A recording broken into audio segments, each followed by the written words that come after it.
Good morning, everyone. My name is Zaya from 48 Detailing. I'm hoping you guys are having a great day. Behind me, we got this 2020 BMW M5 in frost gray, looking, to be honest with you, very dirty. We've had this vehicle here before where we did our introduction video for our Dr. Beasley's matte coatings, where we introduced our 2-year and our 5-year Matte Pro coating from Dr. Beasley's. We are the only authorized installers for Dr. Beasley's matte coatings in the state of Arizona. And these matte coatings are certified by BMW, Audi, Dodge, and Hyundai. So today we're gonna get this bad boy cleaned up, and then we're gonna go ahead and show you guys how to install Dr. Beasley's matte coating and why it's so important to utilize a dedicated matte coating for these types of painted surfaces. And before we jump into all that good stuff, make sure to go ahead and hit that subscribe and notification button if you are interested in automotive detailing content. We are one of the highest rated automotive detailing companies in the Phoenix, Arizona area with over 150 plus 5-star reviews. I think we know a thing or two about detailing. So make sure to hit that sub button and notification button and enjoy the rest of this glorious BMW M5. So because the rims are ceramic coated, they're much easier to clean. There's no need for heavy degreasers or wheel cleaners or anything of the sorts. A simple rinse off and utilizing your own normal regular car soap, or in this case, we're using Dr. Beasley's ceramic body wash because it does have SiO2 and TiO2 to enhance the gloss and shine of ceramic coated surfaces, but also rejuvenate them over time throughout every single wash. Let me go ahead and get you guys up close and personal this rim cleaning process. As you can see, those rims were filthy, and with just a simple rinse off with a pressure washer and some water, they really get cleaned up pretty nice. Obviously, they're not going to be perfect, but a simple rinse with a pressure washer taking care of about 70% of the cleaning is pretty impressive. You can see how clean they are compared to the before, but obviously we're going to go ahead and get up in that rim with all of our little detailing brushes and also using that ceramic soap from Dr. Beasley's I was talking about to go ahead and get those rims dialed into 100% for a customer. So we're completing the wash process outside while it's nice and cool in the morning. It gives us a chance to see the vehicle in the light to go ahead and do a pre-wash inspection. After everything is washed and decon, we go ahead and do a pre-coating inspection as well. We just finished washing off the coated rims. We're gonna go ahead and move on to the matte paint as well at this point. We're gonna use matte body wash from Dr. Beasley's, which is a dedicated matte soap solution that has just enough strength to go ahead and properly clean off this type of paint, but not enough to go ahead and damage it like other soap solutions on the market. So just like all of our other hand washes at 48 Detailing, we go ahead and initially rinse off the vehicle, making sure to get off as much dirt and grime from the surface prior to touching it with any kind of wash mitt or soap. As you can see, all the ceramic areas of the vehicle look amazing, super glossy, and super easy to clean. Again, we are using Dr. Beasley's matte decon soap to go ahead and wash the vehicle. We're using 2 buckets as well, microfiber wash mitts from the Rad Company, and making sure to go ahead and foam down the vehicle to go ahead and get maximum lubrication on those painted surfaces, because the last thing we want is not enough lubrication, guys. I mean, let's be honest, more lubrication means a better wash. We all know that from experience, hopefully. Anyways, as you can see, all the ceramic coated areas of the vehicle can barely cling on to that soap. And that is a good thing at the end of the day. You want to make sure that your ceramic coating is pushing away dirt and grime and whatever's on the surface. And of course, if you're working outside, you want to make sure you're working in a timely manner. Luckily for us, it's a nice, cool Arizona morning. We have 2 of our detailing technicians on the vehicle, so we have really not much to worry about. And we do like washing vehicles outside because it gives us a chance to look at the vehicle in the light and inspect it there, and also in the shop lights as well. After we're done washing, we're going to blow out all the nooks and crannies and make sure to get the vehicle completely dry before the decon process. All right, guys, so we just finished washing the BMW with Dr. Beasley's matte body wash. Now we're gonna go ahead and complete the full decon process. So right here we got Francisco, one of our detailing techs, and then we also got Kyle, one of our new detailing techs. So we're gonna go over the whole matte decon process together. I know Francisco has a little bit of experience and Kyle doesn't have much at all when it comes to matte paint. So we're gonna go over how to decon and also how to coat it together. I figured you guys join in on their learning experience because they're gonna be asking a lot of awesome questions throughout the whole process. The product that we're gonna go ahead and use is Dr. Beasley's Matte Decon. This is for just normal, regular decon, things such as iron fallout, things of that nature, this is what you're gonna go ahead and utilize. This is in replacement of, let's say, your clay treatment. Reason being is because you can't clay the surface. If you clay the surface, you're gonna start scratching it up. Francisco actually pointed out something pretty awesome, that the front end is PPF'd on this, right? Yeah. And you noticed that because he went to some PPF training recently, so he thinks he's a hot shot now. No, I'm just kidding around. So yes, the front end is PPF'd on this vehicle, starting from the front bumper all the way up to the rear of the hood and these fenders over here. But you're gonna treat it the same way as you treat the rest of the paint, okay? So don't worry about it. Just go ahead and treat it with the same solution. We wanna make sure this thing is completely decon, stripping of anything on the surface prior to actually applying the coating to it. So in your regular process that we do the full wash, we go ahead and do a clay bar treatment, iron fallout, and then we do an inspection. In this case, what do we do instead? Wash and dry. Just wash and dry. Yeah, again, you skip a lot of steps. You can't polish this, you can't clay this. It's pretty much a chemical decon, and then you go ahead and coat. So it saves a lot of time, but the coating process takes a little bit longer than usual as well, okay? So the way we use this, guys, is it's a simple spray on and then kind of wipe off. You let it dwell on the surface for a few minutes, anywhere between 1 to 2 minutes, and then you go ahead and wipe it off, okay? So we're just gonna go ahead and liberally spray it onto the surface, just like this. Make sure you get complete coverage. And again, guys, you just wanna think of this as a clay bar service or treatment, whatever you wanna call it. You're just trying to remove embedded contamination from matte PPF, and then also the matte paint, okay? So I'm just gonna spray this whole area, let it sit there and dwell. Same over here. Same thing over here. Just wanna make sure we evenly apply it to the surface. So you basically do this one panel at a time? Yeah, no, we're just gonna go ahead, because we're letting it dwell. We want it to sit there for at least a minute or two, Kyle. The reason being, like an iron fallout removal, you let it sit there and dwell. You let it work its magic and start breaking down the iron phosphates and things like that. Same thing with what we're doing here. This stuff is gonna get into the pores of the matte paint, start lifting off embedded contamination, allowing us to carry it away with our microfiber towels, okay? So give that a couple more seconds. We have our fresh microfiber towels over here, guys. We went ahead and checked these towels, made sure there's nothing inside of them to scratch the surface or anything like that. We want to avoid that, all right? So I'm just going to start where I sprayed off over here. And Francisco, if you can hand me another towel as well. So I'm going to use 2 towels for this. We're just going to go nice straight line motions, just like this. Evenly spread it. Kind of just like a coating. I'm just leveling the solution at this point, okay? Just going to do that section and then come off with our second towel and then buff the residue off. But you see how well that flashes? It just disappears, okay? That's all. Really easy stuff to use. I'm gonna do the same thing on this fender over here. Of course, you don't wanna be using this stuff in the sun. You wanna make sure you're in a nice controlled environment like the shop.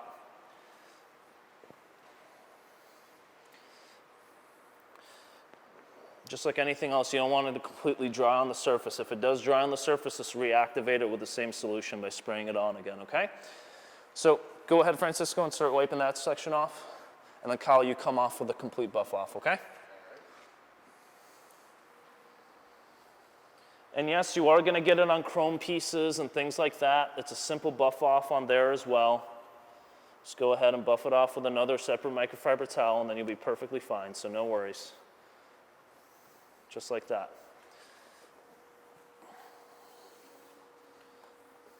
There you go.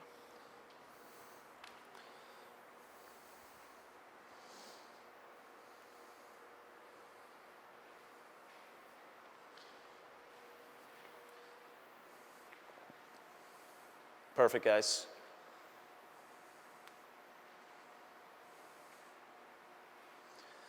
So again, matte decon, you're stripping off any embedded contamination, any type of waxes or sealants that weren't supposed to be there to begin with, so we have a nice clean surface to go ahead and work with.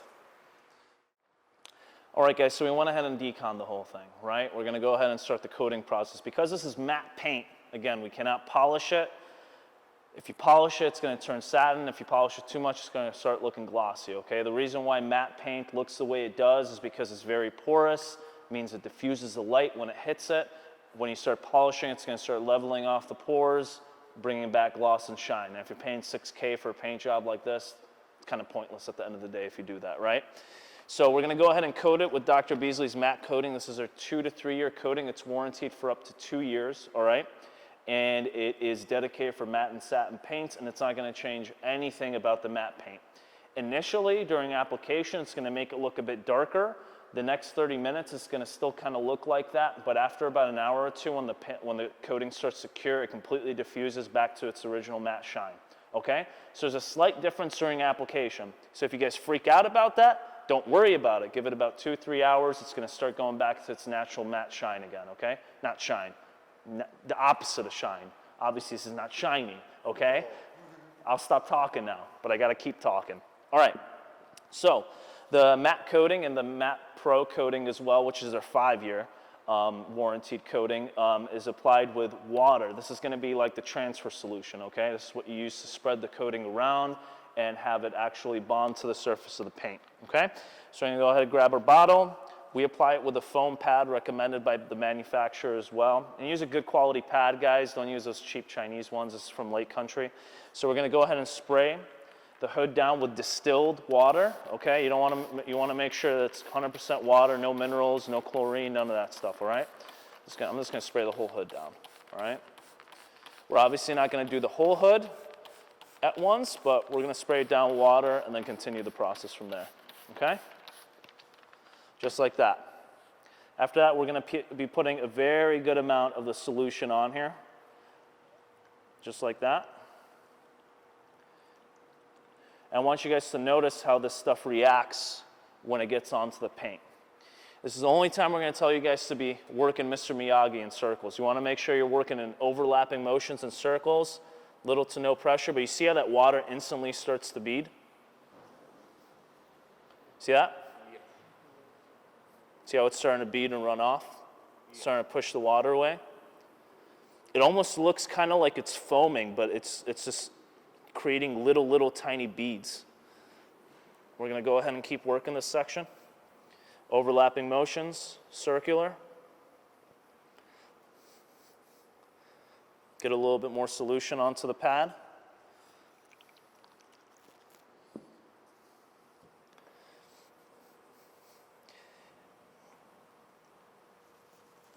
And I don't want you guys to wait. After you're done with the section, I want you guys to immediately start to buff off, all right?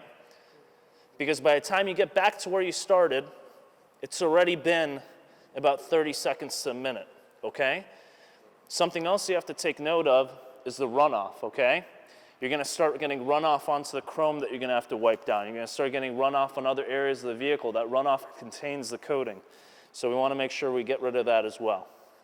So again, just like a regular coating, the initial is just leveling. I'm not buffing, I'm not doing any of that, okay? I'm just leveling the coating, just like that, all right? The second, we're gonna buff off.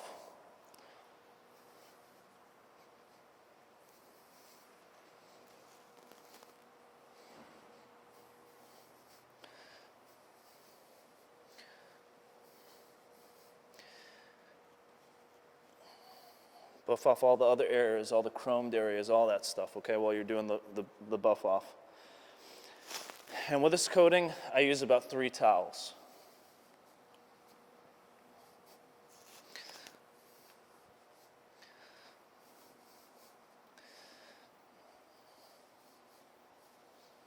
The great thing about this coating is that it's pretty forgiving, and you do have a good amount of time to go ahead and level off any type of high spots that you're running into. But at the same time, you want to make sure you level off all the high spots, because if you don't, you're fucked, to be honest with you, because you can't polish off the high spot. You're just going to have to wait till it naturally levels itself over time. You get what I'm saying? So after I complete a section, I'm going to go back, and I'm going to look at this thing from every single possible angle to make sure that it is completely leveled. And I can already tell you, we got high spot right there that we got to take care of. And I want you guys to help me out. This is a two-man thing. This is not just one man. Over here on the edge, so remember, we still got to complete that side, so you're still going to get a little bit on the edges. You get what I'm saying? But I'm focusing on this section over here. I want you guys to look around that and examine and see if you guys notice anything. And if you think it's a high spot, let me know.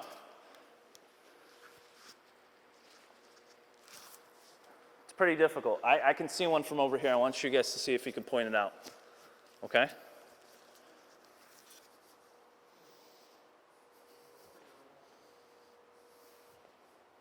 I see one running right through here.